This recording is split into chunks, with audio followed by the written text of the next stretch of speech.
Hey everyone, welcome back to Bharadwaj classes.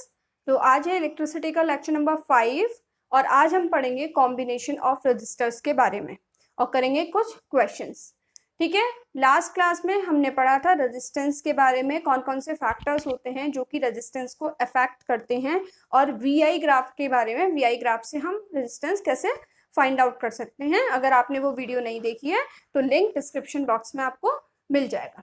Okay, तो आज की क्लास स्टार्ट करते हैं। Combination of registers, combination of registers का कॉम्बिनेशन। तो बच्चों, दो टाइप के कॉम्बिनेशन यहाँ पर रजिस्टर्स के किए जाते हैं। फर्स्ट होता है series combination and second one is parallel combination. तो वन बाय वन हम उनको देखते हैं।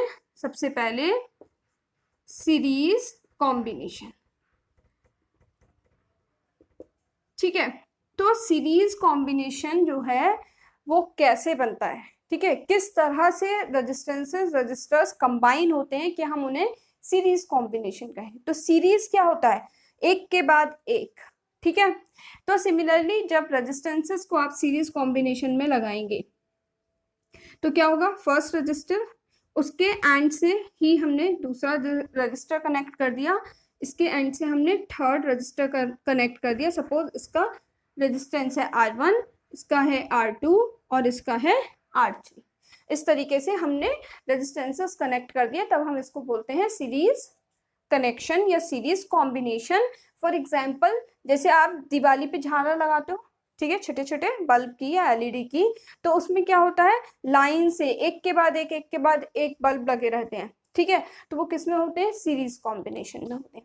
ठीक, अब करंट आपको फ्लो करानी है, तो करंट फ्लो कराने के लिए हमें अपने कोई सोर्स लगाना पड़ेगा। बैटरी यहाँ पर हमने लगा दी, बैटरी, सपोज ये V वोल्ट की बैटरी है। ठीक है, और इससे क्या होगा, करंट पास होगा। तो एक चीज और याद रखनी है कि सीरीज कॉम्बिनेशन में जो करंट होती है वो चेंज नहीं होती, सारे रेजिस्टेंसेस में सेम करंट फ्लो होती है।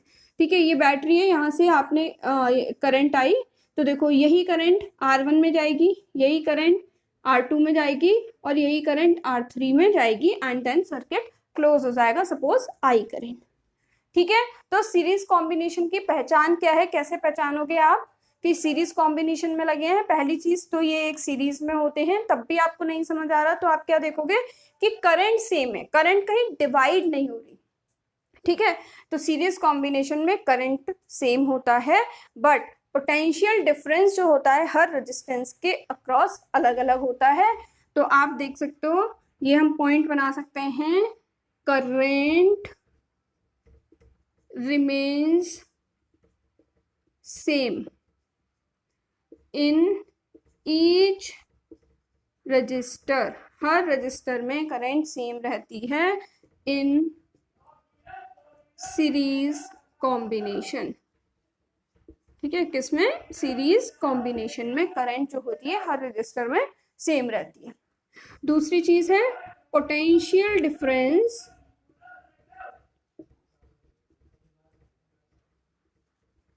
across each register is different। ठीक है, तो हमें क्या समझ में आ गया कि करंट जो होगी सीरीज कॉम्बिनेशन में सेम रहेगी, लेकिन सबके अक्रॉस पोटेंशियल डिफरेंस डिफरेंट होगा। सपोज जैसे मैंने कहा, इसके अक्रॉस V1, इसके अक्रॉस मान लो V2 एंड इसके अक्रॉस हो गया V3। क्लियर। अब हमारा काम क्या है, यहाँ पर हम यहाँ क्या करने वाले हैं कि ये जो तीनों रेजिस्टेंसेस हैं इनका मुझे इफेक्टिव इक्विवेलेंट रेजिस्टेंस निकालना है। इक्विवेलेंट रेजिस्टेंस का मतलब क्या है, इक्विवेलेंट का मतलब क्या होता है कि अगर हम किसी को रिप्लेस कर दें तो हमारा बाकी की चीजों में कोई चेंज ना आए। सिमिलरली इक्विवेलेंट का मतलब क्या है, अगर मैं इन तीन रजिस्टर्स को रिप्लेस करके कोई एक रजिस्टर लगा दूं तो सर्किट में V वोल्ट लगाने पर I करंट ही मिलनी चाहिए, सर्किट में करंट और वोल्टेज में कोई चेंज नहीं आना चाहिए। तो वो जो सिंगल रेजिस्टेंस हमने इनको रिप्लेस करके लगाया वो क्या कहलाएगा, इक्विवेलेंट रेजिस्टेंस। जैसे अगर इक्विवेलेंट सर्किट बनाना है तो मैंने कहा भाई इन 3 को हटा के हमने लगा दिया R इक्विवेलेंट कोई दूसरा, और तब भी V वोल्ट लगाने पर करंट जो मिल रही है वो कितनी मिल रही है, I करंट मिल रही है। तब R इक्विवेलेंट जो होगा वो इन तीनों का इक्विवेलेंट रेजिस्टेंस कहलाएगा। तो now we have to find out the value of this R equivalent. इस इक्विवेलेंट रेजिस्टेंस की वैल्यू क्या है ये फाइंड आउट करनी है। ठीक है, चलिए देखते हैं। फॉर्मूला ओम्स लॉ में हमने पढ़ा है V is equal to I R. तो V1 क्या होगा यहाँ पर, V1 is equal to current जा रही है इसमें I और रेजिस्टेंस कितना है R1। सेकेंड V2 में भी देखो करंट सेम जा रही है, करंट है I एंड रेजिस्टेंस है R2। थर्ड V3, तो V3 में भी करंट है I और रेजिस्टेंस है R3। नाउ ये जो V है ये टोटल होगा V1 plus V2 plus V3। V is equal to IR1 plus IR2 plus IR3। I हमने कॉमन ले लिया, R1 plus R2 plus R3। ठीक है, now suppose this is equation 1। Now अब देखो हमें फाइंड करना है दिस R इक्विवेलेंट। ठीक है, तो यहाँ पर देखो V वोल्ट लगाने पर इस R इक्विवेलेंट में I करंट जा रही है। तो यहाँ पर इसके लिए मैं इक्वेशन बनाऊं तो क्या बनेगी, V is equal to I into R equivalent. ठीक है, V की वैल्यू पुट कर सकते हैं, V की वैल्यू पुट करी तो I R equivalent is equal to I R1 plus R2 plus R3 and R equivalent will be equal to R1 plus R2 plus R3। Okay, तो यहाँ पर हमें क्या मिल गया कि if 3 resistors are connected in series combination then their equivalent resistance will be equal to the sum of R1, R2 and R3। Similarly n resistors लगे हुए हैं, n कितना भी हो सकता है, 2, 3, 4, 5, 10, 100, 1000। n रेजिस्टेंसेस सीरीज में लगे हुए हैं तो उनका इक्विवेलेंट रेजिस्टेंस क्या होगा, R1 plus R2 plus R3 up to n resistances. Clear है, तो मैं यहां लिख सकती हूँ if n resistors are connected in series then R equivalent is equal to R1 plus R2 plus R3 plus and so on Rn। ठीक है, तो सीरीज कॉम्बिनेशन में जो इक्विवेलेंट रेजिस्टेंस होता है वो सारे रेजिस्टेंसेस का सम होता है। ठीक है, इसीलिए सीरीज कॉम्बिनेशन में total resistance of the circuit हमेशा कैसा होता है, मैक्सिमम होता है। क्लियर, अच्छे से समझ में आ गया, नोट कर लीजिए। एंड देन अब देखते हैं सेकंड कॉम्बिनेशन, पैरेलल कॉम्बिनेशन।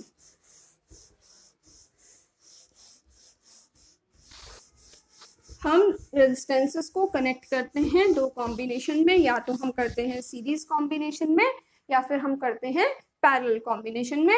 तो second combination is parallel combination.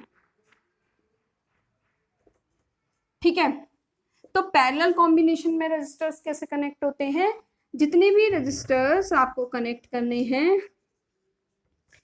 Parallel combination में, सपोज मुझे 3 करने हैं, R1, R2, R3, तो इन तीनों के जो फर्स्ट पॉइंट है ये एक साथ कनेक्ट हो जाएगा और एंड पॉइंट जो है वो एक साथ कनेक्ट हो जाएगा इस तरीके से, तब ये कहलाएगा पैरेलल कॉम्बिनेशन। और हमने यहाँ पर लगा दी बैटरी V वोल्ट। क्लियर है, तो पैरेलल कॉम्बिनेशन में क्या होता है, सबका एक पॉइंट एक साथ, दूसरा पॉइंट एक साथ कनेक्ट होता है। इसीलिए इस कॉम्बिनेशन में जो पोटेंशियल डिफरेंस है वो कैसा रहता है, सेम रहता है, क्योंकि पोटेंशियल डिफरेंस हमेशा क्या होता है, 2 पॉइंट्स के बीच में होता है, इनिशियल और फाइनल पॉइंट पे डिपेंड करता है। ठीक है, तो सबका इनिशियल फाइनल पॉइंट सेम है, इसीलिए पोटेंशियल डिफरेंस सेम रहेगा। इसके अक्रॉस भी V है, R2 के भी, R3 के भी, लेकिन करंट क्या होगी, चेंज होगी। करंट जो होती है वो डिवाइड हो जाती है। मान लो सपोज यहाँ से टोटल करंट I आ रही है तो कुछ I1 इसमें चली जाएगी, कुछ I2 इसमें चली जाएगी, कुछ I3 इसमें चली जाएगी, यानी करंट डिवाइड हो जाएगी। पैरेलल कॉम्बिनेशन में current will divide and potential difference remain same. In series combination current will remain same and potential difference will divide. Okay, तो हम यहाँ पर अपना लिख सकते हैं पॉइंट. इन पैरेलल कॉम्बिनेशन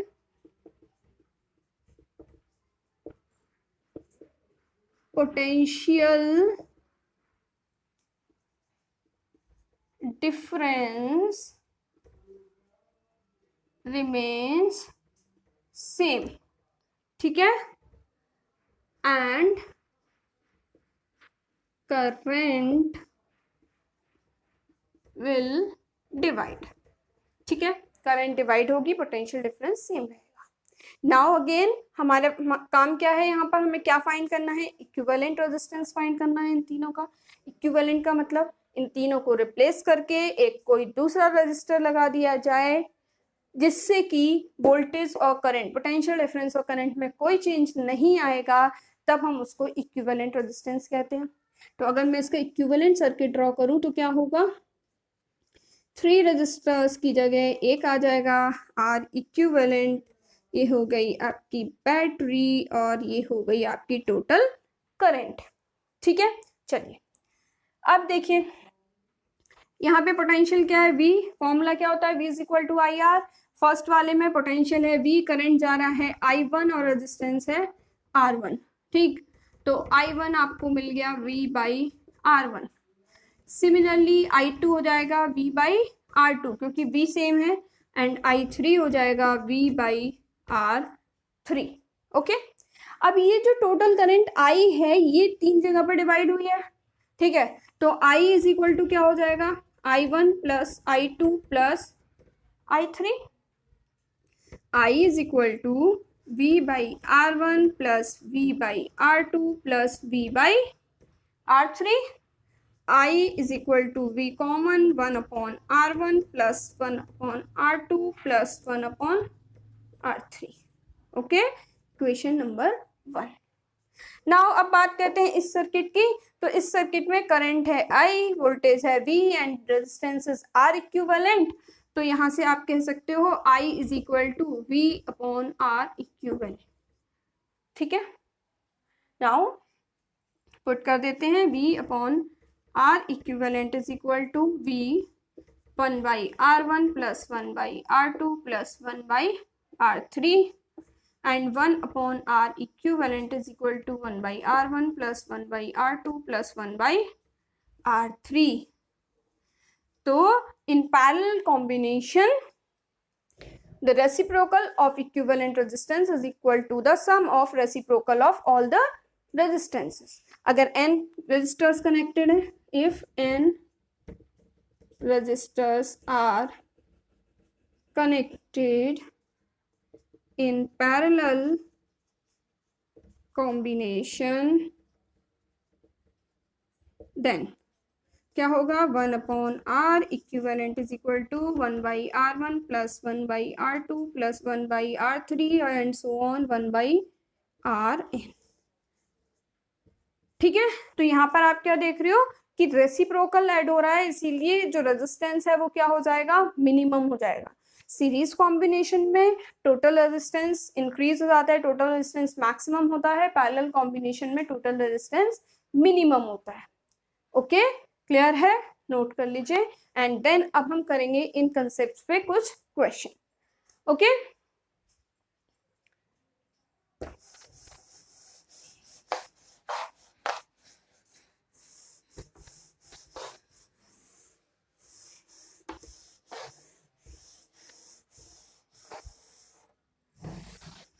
चलिए, तो अभी तक आपने क्या पढ़ा, सीरीज में आर एस में मान लेती हूँ equivalent resistance of series combination. ये क्या होता है, R1 plus R2 plus R3 and so on. ठीक है, यही पढ़ा है. And in parallel combination 1 upon RP is equal to 1 upon R1 plus 1 upon R2 plus 1 upon R3 and so on. Okay, clear होगा. अब हमें करने हैं कुछ क्वेश्चंस, तो देखते हैं. Question number 1,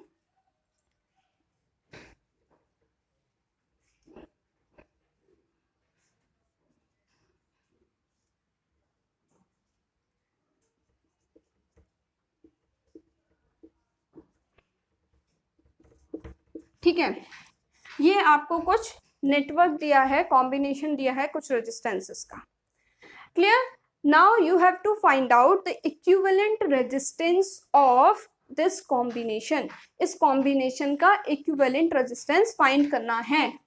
find equivalent resistance of network. ठीक है, इसका इक्विवेलेंट रेजिस्टेंस फाइंड करना है आपको। तो आप क्या करोगे, स्टार्ट करोगे यहां से, एक टर्मिनल से, ठीक, जिनके बीच में भी आपको निकालना है। यहां से मैंने शुरू किया, जो भी करंट है वो 4 ओम में जा रही है। इसके बाद अब देखिए ये दोनों आपको कैसे दिखाई दे रहे हैं, कौन से कॉम्बिनेशन में दिखाई दे रहे हैं, पैरेलल कॉम्बिनेशन में दिखाई दे रहे हैं। एक तो दोनों के 1 पॉइंट यहाँ है, सेकेंड पॉइंट यहाँ है, एंड दूसरी पहचान क्या है, यहाँ से जो करंट आएगी वो यहाँ और यहाँ डिवाइड हो जाएगी। ठीक है, और जब करंट डिवाइड होती है तो क्या होता है, पैरेलल कॉम्बिनेशन। तो ये जो है इन दोनों का हम क्या निकालेंगे, पैरेलल कॉम्बिनेशन का इक्विवेलेंट निकालेंगे। सपोज ये मैंने मान लिया आर डैश। ठीक है, तो आर डैश क्या होगा, 1/r dash is equal to 1/r1 plus 1/r2। ठीक है, 2 एलसीएम 1 + 1 2/2 1 ओम। अब ये इक्विवेलेंट का मतलब क्या था, उन दो को रिप्लेस करके 1 कर दिया। तो अब जो हमारा सर्किट बन गया वो क्या बन गया, 4 ओम। इन दोनों को रिप्लेस करके मैंने 1 ओम लगा दिया इसकी जगह। ओके, यही है। नाउ अब देखो, जो करंट इसमें जाएगी वही करंट इसमें जाएगी। दोनों कैसे लगे हुए हैं, बैक टू बैक सीरीज में, और सीरीज में लगे हैं तो क्या हो जाएगा, final R equivalent is equal to, series में होता है R1 + R2 4 + 1 5। इस तरीके से ये आपका फाइनल आंसर आ गया 5। क्लियर है? चलो एक क्वेश्चन और करते हैं।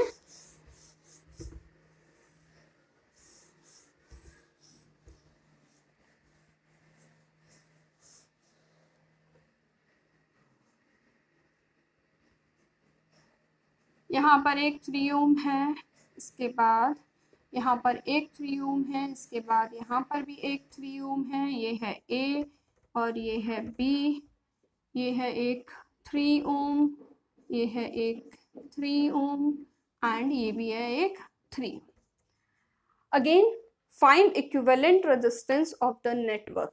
नेटवर्क का इक्विवेलेंट रेजिस्टेंस आपको फाइंड आउट करना है। ठीक है, चलिए स्टार्ट करते हैं। तो पहले तो सबसे पहले क्या देखना है, आइडेंटिफाई करना है कि कौन से सीरीज में है और कौन से पैरेलल में है, और उसके बाद आप क्या करोगे, सर्किट को रीड्रॉ करते चले जाओगे। तो उससे आपके मिस्टेक होने की चांसेस नहीं बचती, क्योंकि ज्यादातर बच्चों को यही समझ में नहीं आता है कि कौन सा सीरीज में है और कौन सा पैरेलल में है। तो वो इसलिए क्योंकि वो सर्किट को सॉल्व करते हुए रीड्रॉ नहीं करते हैं। ठीक है, तो वो टेक्निक आप यहाँ से समझो कि कैसे हम रीड्रॉ करते हुए चलेंगे, जिससे कि इजीली हमारा सर्किट जो है वो सॉल्व हो जाए। ठीक है, तो देखो यहाँ से हम चले, मैंने कहा आपको किसी भी एक टर्मिनल से जिनके अक्रॉस निकालना है, आप करंट को ले लो। यहाँ से आपने करंट ली, ठीक है, यहाँ तक आएगी वो करंट। इसके बाद यहाँ पर वो डिवाइड होगी और यहाँ पर डिवाइड होगी। ठीक है, मीन्स ये वाली ब्रांच और ये वाली ब्रांच पैरेलल कॉम्बिनेशन में है। इतनी बात समझ में आ गई। अब जरा इस ब्रांच को देखते हैं। तो इस ब्रांच को देखो, जो करंट इसमें आएगी वही इसमें आएगी और वही इसमें आएगी। यहाँ तक कहीं कोई डिवीजन नहीं हो रहा है, बैक टू बैक तीनों लगे हैं। तो ये तीनों किस में हो जाएंगे, सीरीज कॉम्बिनेशन में। ठीक है, तो इन तीनों का हमने मान लिया सपोज आर डैश। ठीक है, तो R dash is equal to क्या हो जाएगा, सीरीज कॉम्बिनेशन है R1 + R2 + R3, 3 + 3 + 3 9 ओम। ठीक है, अब जो सर्किट है वो किस में कन्वर्ट हो जाएगा, अब मुझे रीड्रॉ करना है ये सर्किट, क्योंकि इन 3 को रिप्लेस करना है इस 9 ओम से। तो बाकी तो अभी सेम है। तो देखो ये वाला 3 ओम, एंड देन ये 3 ओम, एंड देन ये 3 ओम। ठीक है, ये तो अभी सेम है, इनमें तो हमने कुछ किया है नहीं। इन 3 को रिप्लेस कर देना है इस 9 से। तो ये मैंने रिप्लेस कर दिया इस 9 ओम से। ठीक है ना, अब यहाँ से करंट आई, दो जगह डिवाइड होगी। ये दोनों किस में है, पैरेलल कॉम्बिनेशन में। तो जब ये दो पैरेलल कॉम्बिनेशन में मैंने मान लिया इन दोनों का इक्विवेलेंट है आर डबल डैश, तो अब आर डबल डैश निकाल लेते हैं। क्या होगा पैरेलल में 1/r double dash is equal to 1/r1 plus 1/r2। r1 is 9, r2 is 3। Okay, LCM ले लो। 9 1 प्लस 3 3 जा 9 4/9 then r double dash is 9/4 ohm. यही होगा 9/4 ओम। ठीक है, नाउ अब इन दोनों को रिप्लेस करके हम क्या लगा देंगे 9/4 ओम। नेक्स्ट फिर से सर्किट बनाइए। फिर से देखो ये वाला 3 ओम अभी अनटच्ड है, इसको हम कुछ नहीं कहेंगे। ये वाला 3 ओम भी अनटच्ड है, इसको भी कुछ नहीं कहेंगे। लेकिन अब इन दोनों की जगह क्या आ गया, दिस 9/4 ओम। ठीक है, इसकी जगह क्या आ गया 9/4 ओम। नाउ ए बी, नाउ अब देखिए यहाँ से करंट चलती है, जो इसमें जाएगी वही इसमें जाएगी, वही इसमें जाएगी, क्योंकि कहीं कोई करंट डिवाइड नहीं हो रही। फिर क्या होगा, ये सीरीज कॉम्बिनेशन में है तो जोड़ दो फिर से, तो फाइनल जो आर इक्विवेलेंट है वो क्या होगा, this r1 plus r2 plus r3, 3 plus 9/4 plus 3। ठीक है, एलसीएम हो गया 4 4 3 जा 12 प्लस 9 प्लस 4 3 जा 12। ठीक है, 12 12 24, 24 और 9 24 प्लस 9/4, 9 4 13 की 3 1 33/4। ठीक है, क्या हो जाएगा बच्चा 1 4 2 जा 8 5 जा 20। This is the answer 8.25 ohm. Okay, चलिए नोट कर लीजिए। इस ट्रिक से अगर आप सॉल्व करोगे तो आपके सारे क्वेश्चंस इजीली सॉल्व हो जाएंगे और गलत नहीं होगा। और बोर्ड में ये क्वेश्चन आपको डेफिनेटली एक मिलना ही है कॉम्बिनेशन ऑफ रजिस्टर पर 3 मार्क्स में। ठीक है, इसके अलावा एनटीएससी और ओलंपियाड में भी आपको इसी टाइप के क्वेश्चन मिलते हैं, तो इसको आप बहुत अच्छे से सॉल्व करो। एंड मैंने प्रैक्टिस शीट आपको लास्ट वीडियो में भी दे दी थी, इस वीडियो में भी मैं उसका लिंक आपको दूंगी, तो आप उस प्रैक्टिस शीट को भी सॉल्व करो। अगर कोई प्रॉब्लम आती है तो please let me know in the comment section, मैं आपकी प्रॉब्लम को जरूर सॉल्व करूंगी। ओके, चलिए फिर जल्दी से देख लेते हैं एक और क्वेश्चन।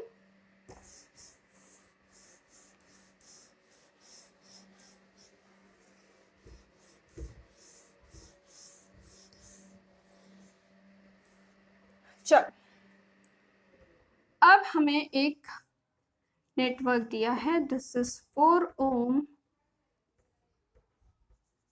ये है 8 ओम, ये है 8 ओम, और यहाँ पर लगी है एक 8 वोल्ट की बैटरी। ओके, फाइंड करना है, find first current in 4 ohm resistance and second potential difference across 4 ohm resistance। ठीक है, ये आपको एक नेटवर्क दिया है, इसमें 8 वोल्ट की बैटरी लगी है। फाइंड करना है 4 ओम रेजिस्टेंस में करंट कितनी फ्लो करेगी और इसके अक्रॉस पोटेंशियल डिफरेंस कितना होगा। तो देखो, यहां से करंट बैटरी के पॉजिटिव टर्मिनल से हम मानते हैं कि निकलती है, तो जो टोटल करंट है वो इसमें जाएगी और इसके बाद यहाँ पर करंट डिवाइड होगी। तो आपको बेसिकली टोटल करंट निकालनी है, और टोटल करंट निकालने के लिए हमें पहले टोटल रेजिस्टेंस फाइंड आउट करना पड़ेगा। ठीक है, तो टोटल रेजिस्टेंस की चलो बात करते हैं। तो देखो ये दिख रहा है हमें पैरेलल कॉम्बिनेशन में, तो पहले हम इसको क्या कर लें, फटाफट से इसका कॉम्बिनेशन निकाल लेते हैं। सपोज मैंने मान लिया r डैश, तो क्या होगा 1/r dash is equal to 1/8 plus 1/8, 2/8, 2 4 जा 8, 1/4, तो r डैश क्या आ गया 4 ओम। ठीक है, r डैश कितना आ गया 4 ओम। नाउ अब इसको अगर आप रीड्रॉ करोगे तो क्या होगा, देखो ये 8 वोल्ट एज इट इज, इस 4 ओम को अभी हमने टच नहीं किया है, कुछ नहीं किया, 4 ओम एज इट इज। इन दोनों की जगह क्या हो जाएगा इन दोनों की जगह हो जाएगा 4 ओम। ठीक है, टोटल करंट फाइंड आउट करना है। नाउ अब देखिए, जो करंट इसमें जा रही है वही करंट इसमें जा रही है, कहीं कोई करंट का डिवीजन नहीं हो रहा है, तो ये दोनों कैसे होंगे, सीरीज कॉम्बिनेशन में। तो टोटल जो होगा आपका वो क्या हो जाएगा सीरीज कॉम्बिनेशन में, R1 plus R2, 4 plus 4, 4 plus 4 8 ओम। ठीक है, टोटल आ गया। नाउ अब I इज इक्वल टू क्या होता है, V बाई आर, टोटल निकालनी है तो V बाई आर टोटल हो जाएगा। I is equal to V is 8 upon 8 और करंट जाएगी 1 एम्पियर। ये हमारा फर्स्ट पार्ट का आंसर। नाउ सेकंड पार्ट क्या कह रहा है, पोटेंशियल डिफरेंस अक्रॉस 4 ओम। किसी भी पर्टिकुलर रेजिस्टेंस के अक्रॉस पोटेंशियल डिफरेंस निकालने के लिए आपको क्या चाहिए, V is equal to I R, उसमें कितनी करंट जा रही है और उसका रेजिस्टेंस कितना है, तो आपको इसमें निकालना है। तो इसमें करंट कितनी जा रही है I और इसका रेजिस्टेंस कितना है 4, तो V इज इक्वल टू क्या होता है I R, V is equal to I हमने निकाला 1 और इसका रेजिस्टेंस कितना है 4 ओम, तो V इज इक्वल टू 4। ठीक है, ये हमारा पोटेंशियल डिफरेंस है। ओके, तो आज हमने कॉम्बिनेशन ऑफ रेजिस्टेंसेस पढ़ा कि किस कॉम्बिनेशन में जो इक्विवेलेंट रेजिस्टेंस है वो कितना आता है, और उस पर करे कुछ क्वेश्चंस, काफी अच्छे इंपॉर्टेंट क्वेश्चंस हैं। ऐसे ही और क्वेश्चंस आप प्रैक्टिस कर सकते हैं, एनसीईआरटी की एक्सरसाइज में से आप क्वेश्चन प्रैक्टिस कर लीजिए, या फिर मैंने जो प्रैक्टिस शीट आपको प्रोवाइड की है आप उससे प्रैक्टिस कर। ठीक है, तो अब नेक्स्ट लेक्चर में हम पढ़ेंगे पावर के बारे में, power of the electrical circuit. और तब तक के लिए आप इस वीडियो को बहुत अच्छे से देखो, इससे पहले वाली वीडियोस नहीं देखी हैं तो उन्हें भी देख के यहाँ तक के कंसेप्ट को आप क्लियर कर लो। ओके, और वीडियो अच्छी लगे तो प्लीज़ लाइक और कमेंट करना बिल्कुल भी मत भूलना, और नए हैं तो चैनल को सब्सक्राइब जरूर कर लें। Okay, thank you so much.